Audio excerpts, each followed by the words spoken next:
Tu galvoji, kad esi pasimetęs, kad kažko nesupranti, kad reikia dar laiko susikaudyti.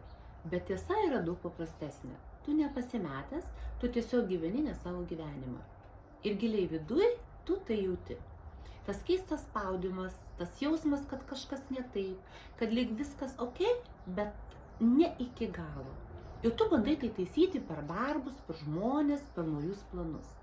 Bet niekas iki galo nesusideda, nes problema yra ne ten. Problema yra tame, kad tu per ilgai ignoravai save. Savo kryptį, savo jausmą, savo tą nenoriu. Ir dabar vidus pradeda spausti ne šiaip sau. O tam, kad tu pagaliau sustotum ir pažiūrėtum, kur tu iš tikrųjų esi. Nes kol tu bėgi, atrodo, kad viskas juda. Bet kai sustoji, pamatai tiesą ir ji ne visada patogi. Nes reikia pripažinti, kad kažkur nuėjai ne ten. Bet būtent nuo šio momento prasideda realus pokytis. Ne iš išorės, o iš vidaus. Ir įdomiausia tai, kad tokie momentai labai aiškiai matosi tavo gimimo datoje. Kur žmogus pradeda jausti, kad gyvena ne savo kryptimi. Ir kol tu to nematai, atrodo, kad čia tiesiog gyvenimas. Bet tai sistema.